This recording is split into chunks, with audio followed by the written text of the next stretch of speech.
మల్లూరు శ్రీ హిమాచల లక్ష్మీ నరసింహస్వామి దేవస్థానం చాలా ప్రసిద్ధి చెందింది.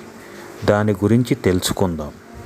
ఇది తెలంగాణ రాష్ట్రంలో ములుగు జిల్లాలోని మంగపేట మండలంలో మల్లూరు అనే గ్రామానికి 4 కిలోమీటర్ల దూరంలో ఉంది. మల్లూరు హైదరాబాదు నుంచి 270 కిలోమీటర్ల దూరం ఉంటుంది. ప్రధాన పట్టణమైన వరంగల్కి 130 కిలోమీటర్ల దూరం ఉంటుంది. అలాగే కొత్తగూడెం నుంచి అయితే 100 కిలోమీటర్ల దూరం ఉంటుంది. అలాగే భద్రాచలం నుంచి 80 కిలోమీటర్ల దూరం ఉంటుంది. మనుగూరు నుంచి మల్లూరుకి 45 కిలోమీటర్ల దూరం ఉంటుంది. బస్సు ద్వారా అక్కడికి చేరుకోవచ్చు. సొంత వాహనాలు ఉన్నవారు సొంత వాహనాల్లో రావటం మంచిది. ఈ కొండని అంతా కూడా హిమాచలం అంటారు. ఈ కొండగుట్ట అర్ధచంద్రాకారంలో ఉంటుంది. ఈ గుట్ట మధ్యలోనే గుడి ఉంటుంది. అందుకే హిమాచలం కొండ అంటారు. చివరిగా స్వామివారి గుడి దగ్గరికి అయితే వచ్చేసాం. మన ఈ కార్ పార్కింగ్ ఏరియాలో చింత చెట్టు కింద ఉన్న అమ్మవారు దైత అమ్మవారు.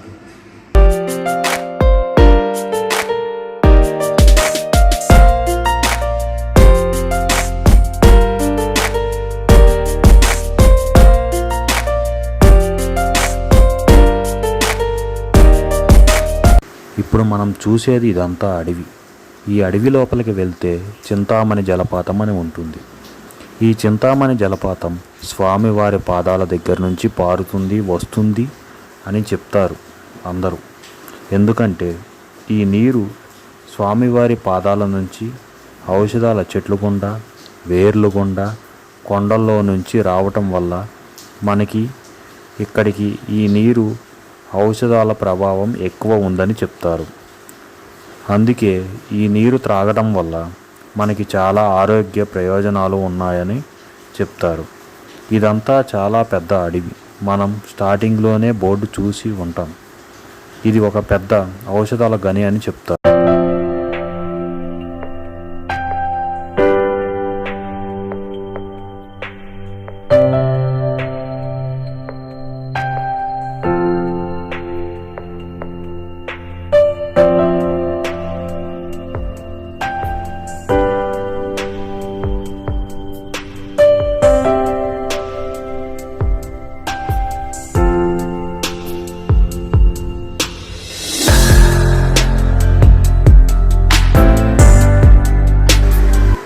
ఇప్పుడు మనం మెట్ల దారి గుండా స్వామివారి దగ్గరికి అయితే పైకి వెళ్తున్నాం.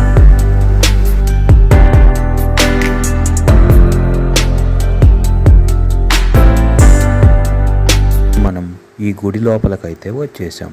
ఇక్కడ ఈ పూజారి గారిని అడిగి తెలుసుకుందాం. మనం ఈ గుడి విశిష్టత కానీ స్వామివారి గురించి కానీ తెలుసుకుందాం.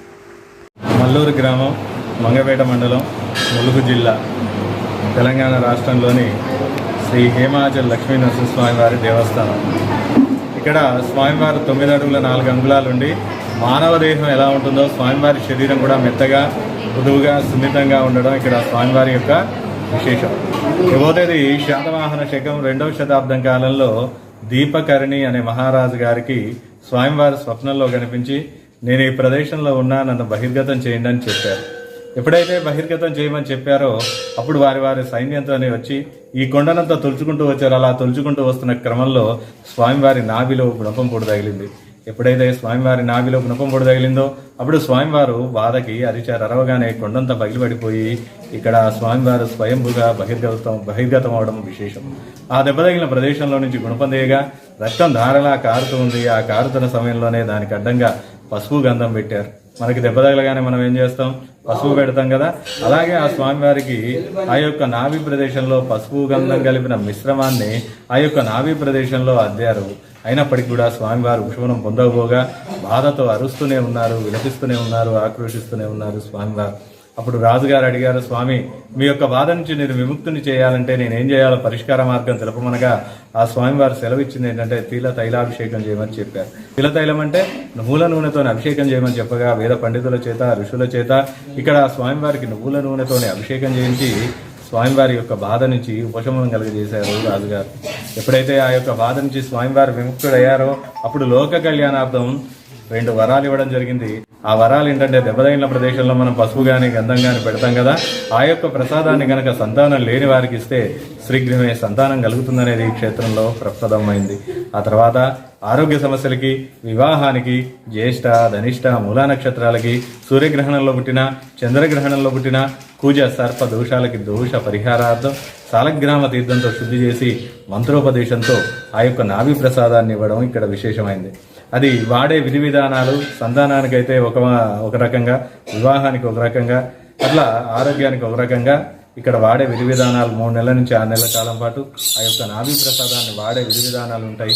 దానికి టికెట్ ఉంటుంది, అర్చకులు వేరేగా తీసుకుంటారు.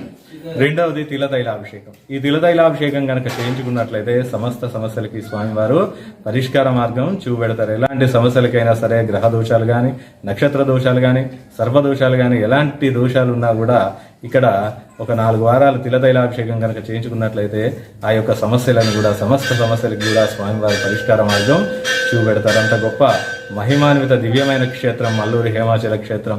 ఈ గుట్టంతా కూడా అర్ధచంద్రాకారంగా ఉండి స్వామివారి మధ్యలో ఉండడం వల్ల ఈ క్షేత్రం పేరు హేమాచల క్షేత్రంగా పిలువబడుతున్నది. చంద్రుడు అంటే హిమకరుడు, అచలం అంటే గుట్ట, కాబట్టి ఈ క్షేత్రం పేరు హేమాచల క్షేత్రంగా పిలువబడుతున్నది. స్వామివారి పాదాల గుండా చింతామణి దార ప్రవహిస్తూ ఉంటుంది. అది గంగ తీర్థం ఎలా నిలుంటుందో ఆ తీర్థం కూడా నిలువ ఉండడం విశేషమైంది. అంటూ ముట్టు తగులితే దాని యొక్క పవిత్రతను అది కోల్పోతుందని చెబుతూ ఉంటారు.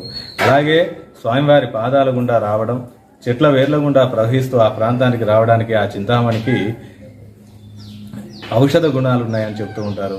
ఒక రాగి పాత్రలో గనక ఆ తీర్థం పోసుకొని, చింతామణి తీర్థం పోసుకొని, అందులో ఒక తులిసాకు వేసుకొని పరగడుపున కనుక స్వీకరించినట్లయితే రోగనిరోధక శక్తి పెరుగుతుంది అని చెప్తూ ఉంటారు.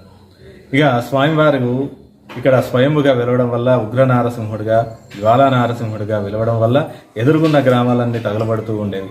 ఆ సమయంలో అక్కడ ఉన్న ఆనాటి జమీందారులు కానీ, పెద్ద మనుషులు కానీ ఆ స్వామివారికి అమ్మవారిని హృదయంలో ప్రతిష్ఠ చేయడం వల్ల శాంతపరిచి లక్ష్మీనారసింహుడిగా అయ్యారు. అలాగే సంతాన ప్రదాతగా అయ్యారు. సంతాన లక్ష్మీనారసింహుడిగా ఇక్కడ స్వయంభుగా వెలిశారు స్వామివారు. ఇక్కడ విశేషాలు ఇవి. అలాగే ఇక్కడ మీ సంకల్ప బలం గనక గట్టిగా ఉండి 2 చేతులు జోడించి ఆ స్వామివారిని గనక వేడుకుంటే సమస్త సమస్యలతో పాటు మీ కోరికలు ఏవైతే బలంగా ఉన్నాయో ఆ కోరికలన్నీ కూడా తీరిపోవడం విశేషమైన ఈ క్షేత్రం. నుదుడిపై తిరునామాలు, నేత్రాలు మెత్తగా, మృదువుగా, సున్నితంగా ఉండడం చూపెడతామని చెప్పాం కదా. ఇక్కడ ఈ ఆకు కనపడుతుందా అందరికి? ఇదిగోండి పుష్పం కనపడుతుందా? ఇదిగోండి మళ్ళీ ఒకసారి ఇక్కడ పుష్పం చూడండి, కనపడుతుందా? ఒకసారి అందరూ కూడా చూడండి. మెత్తగా, మృదువుగా, సున్నితంగా ఉంటారు స్వామివారు. ఇదిగోండి ఇలా నఖశిఖ పర్యంతం కూడా కనబడిందా అమ్మా? ఇదిగోండి మానవ దేహం ఎలా ఉంటుందో ఆ స్వామివారి శరీరం కూడా మెత్తగా, మృదువుగా, సున్నితంగా ఉండడం ఇక్కడ స్వామివారి యొక్క